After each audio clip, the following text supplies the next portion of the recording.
Halo, assalamualaikum, Mas Imo. Waalaikumsalam warahmatullahi wabarakatuh, Pak Gus. Jadi kita lanjutkan tanya jawab mengenai kebun kelapa sawit, Mas. Iya. Ya, ini saya intro dulu, Mas. Wah, intro. Tujuan akhir budidaya kelapa sawit itu kan menghasilkan yang umum ya, ini yang umum loh, Mas. Iya. Menghasilkan TBS, ya kan. Iya, bagus. Tandan buah segar kelapa sawit. Apapun ceritanya itu dipupuk, di apa itu kan nanti buah.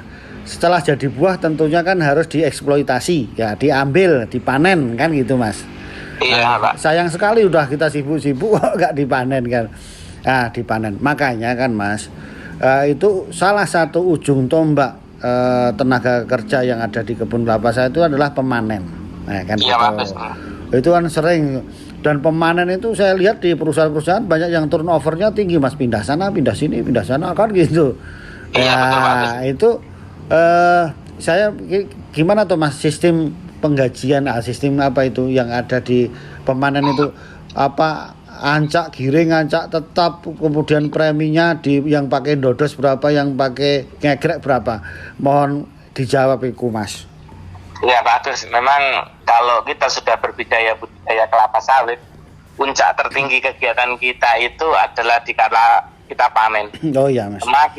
Semakin sore pulang pemanen itu semakin seneng yang punya kebun kan gitu, bagus. Iya, sampai kok banyak ini, iya, Mas, banyak yang dipanen kan gitu, bagus. Jadi yang kita bahas di sini bukan skala perusahaan, tapi kita sampaikan ke pengkebun yang miliki kebun lah ya, bagus, ataupun pribadi. Tapi setidaknya teman-teman pekebun yang punya perusahaan pasti sudah punya aturan SOP tersendiri kan gitu, Pak. Iya. Tapi yang kita pelajari untuk pengkebun juga, bahwasanya dasar semua perhitungan untuk biaya premi itu sebenarnya kan sudah ada dari zaman Belanda dulu, bagus. Oh iya, gimana, Mas?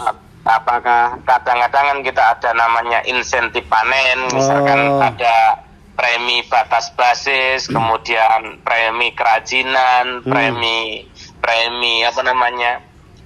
tingkat 1, insentif tingkat 1, insentif tingkat 2 kan gitu, Pak Gus. Oh iya, Mas. Nah, misalkan sebagai gambaran dari awal itu yang kita gambarkan itu adalah namanya basis kan, Pak Gus. Oh iya. Basis adalah hal yang produksi standar. Ini rata-rata yang didapatkan seorang pemanen untuk memenuhi haknya dalam satu hak kan. Oh gitu, Mas, ya.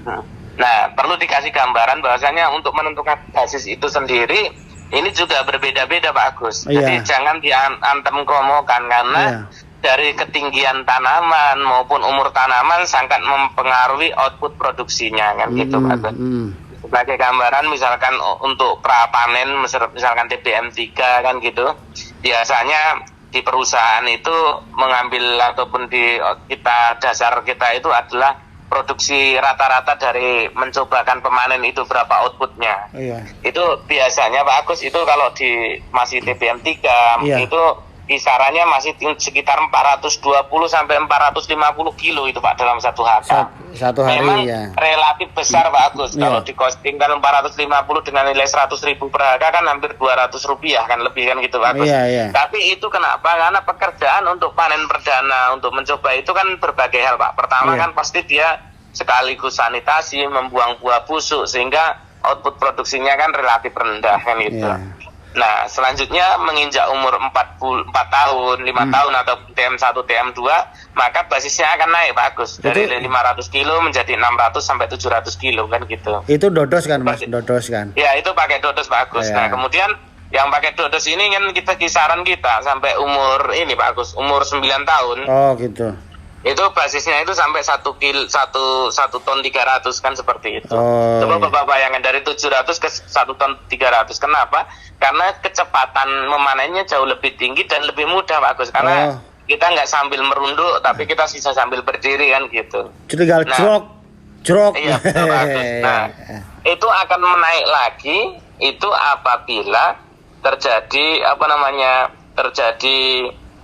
kenaikan ini, Pak Agus, kenaikan tinggi tanaman dan ngegrek kan gitu. Nah, ketika sudah mulai ngegrek, itu di tingkat awal ngegrek itu turun lagi basisnya, Pak Agus. Peralihan.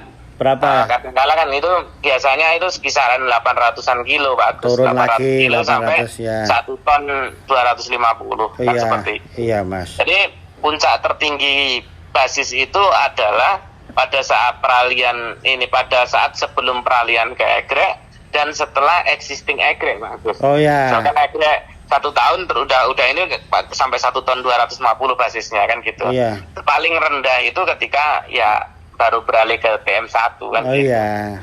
Oh. Seperti itu. Jadi nilainya. Jadi kalau nilai dengan rata-rata udah premi maksimal itu upah pemanen itu sekitar 85 sampai 90 rupiah Pak Agus per kilogram. Oh. Itu basis maksimal ya Pak Agus ya. Iya, iya. Ya udah 1 ton 260. Tapi kalau ya minimal tadi sampai 200 rupiah karena tingkat kesulitannya kan gitu Pak Agus. Iya, Nah iya. ini juga akan berbeda arealnya ketika basisnya pada daerah datar dan berbukit juga akan berbeda. Oh iya, Di Mas. areal berbukit dia akan jauh lebih rendah dibandingkan areal datarnya kan gitu Pak Agus. Iya. Biasanya berkisar antara sekitar 50-an kilogram Pak Agus bedanya. Oh, 50 iya. sampai 75 kilogram. Nah ini sebagai gambaran kan gitu. Nah ini setelah basis itu selanjutnya nanti adanya premi lebih basis Pak Agus kan Iya, gitu. itu tadi yang kutanyakan Mas ya. Iya, premi lebih basis itu ketika kita misalkan bekerja dalam 1 hari, misalkan Pak Agus kita dodos,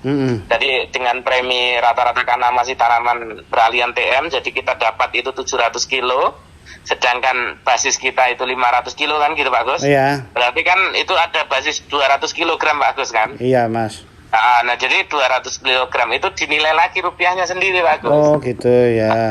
Hanya saja si pekebun sekarang kan memflatkan Pak Agus. Oh upah itu. panennya 125 kilo sampai tempat di penimbangan kan gitu. Oh iya, pokoknya flat Dan panen prinsip seberapapun tadi terserah. sebenarnya, dasar itu menghitungnya adalah berarti basis awal tadi kan gitu. Oh, iya.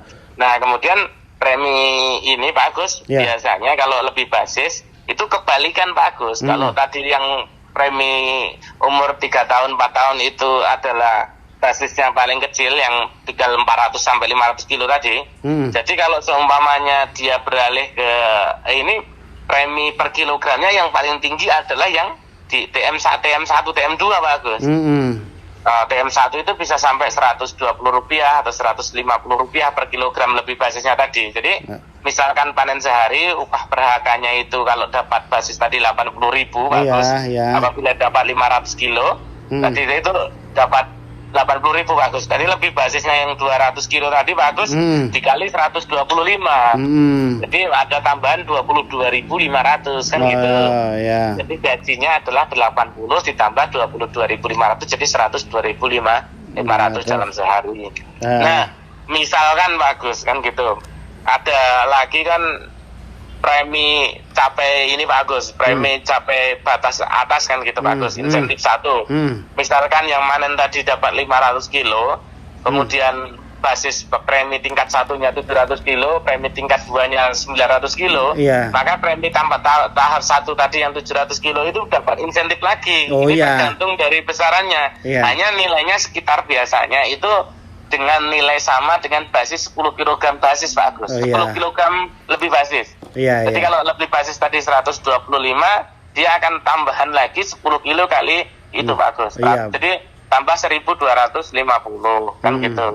Nah begitu juga misalkan dapat 900 kilo, berarti akan dapat lagi preminya itu sebesar 15 kilo, jadi dapat 1.500-an lagi kan gitu. Jadi gajinya apabila dapat ini bagus, apabila dapat 900 kilo misalkan pemanen yang basisnya 500 tadi, insentifnya ada 3 berarti. Pertama adalah insentif lebih basisnya berarti 400 kilo kali 125 bagus. Ya, terus insentif kedua adalah ngelewatin insentif pertama tadi yang 700 kilo itu dapat 1.250 kan. Nah ini tambah lagi 1.750. Jadi gajinya itu 80.000 ditambah 22 40 Pak, karena ini contohnya 900 yang contohnya ini kan. 40.000 berarti 120.000 ditambah 1.250 ditambah 1.500 Pak. Oh iya. Mas ya, tapi tadi ada yang perusahaan yang bikin flat tadi blong itu tadi. Sak kuatmu panen gini kue tongga itu ada juga loh Mas, saya pernah dengar itu. Iya. Tapi sebenarnya yang betul ya dasar hukum menghitungnya ini dulu zaman Londo dulu aku. Itu seperti itu. Ini berdasarkan kemampuan manusia, batas kelelahan, detak jantungnya itu sebenarnya dihitung berdasarkan itu dasar awal mulanya. Filosofi kalau kita belajar menghitung ini bagus. Hanya saat ini kan berkembang bagus. Perkembangan ilmu itu kan ada yang tujuannya pertama memang untuk menghargai setiap pekerja yang bekerja, ada yang kadang-kadang juga efisiensi costing bagus.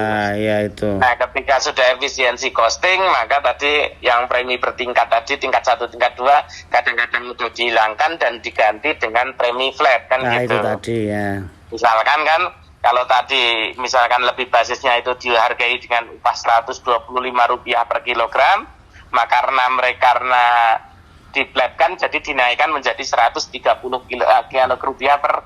per ini Pak Gus, per kilogramnya. Tapi flat aja. Terakhir kadang-kadang nggak pakai basis, langsung dihantam dari depan Pak Gus. Tandan jatuh pertama itu langsung flat semua. Tapi biasanya kalau perusahaan yang sudah memang terdaftar di Dinas Tenaga Kerja pasti akan melalui basis karena ini juga harus dilaporkan tiap bulan kan gitu Pak Gus. Tapi itu semua sebenarnya adalah untuk alat kemudahan kita bagaimana memanajemen costing di panen ini Pak Gus, sehingga tidak kadang-kadang kita memikirkan ini panen kita ini terlalu mahal atau tidak kan gitu. Ya tidak dipungkiri juga teman-teman netizen semua pasti juga memikirkan ini harga TBS gini-gini terus tapi setiap tahun ada harga naik panennya, pasti seperti itu. Mas Imo, ini mungkin terakhir pertanyaan. Itu kalau pemanen, kalau rajin sampai batas itu tadi, batas 2 itu kira-kira yang pernah sampean lihat gajinya bisa sampai berapa duitnya itu Mas? Ya, saya pernah punya pemanen Pak Agus. Itu bisa pemanen itu satu hari itu bisa sampai 2 ton 200. Ini yang normal Pak Agus ya. Jadi kalau 2.200 dengan upah panen waktu itu Rp125 Pak Agus. Berarti kan gajinya Rp275.000 Pak sehari. Jadi kalau 1 bulan itu dengan 25 hari kerja saja, berarti gajinya udah 6.875.000. Kan gitu Pak. Itu pas hari kerjanya Pak. Biasanya kalau kita bekerja itu kan ada hari Minggu itu namanya Pak, kontanan. Jadi ada 4 minggu itu kontanan, nilai kontanan itu bisa dikalikan Pak. Kalau tadi dikali 125 itu bisa 150. Dan itu kadang-kadang pemanen bisa mendapatkan 2,5 ton itu Pak sekali minggu itu. Karena kan kontanan. Coba Bapak yang kalau 2,5 ton berarti kalau 4-nya minggunya 4 berarti kan 10 ton itu Pak Gus.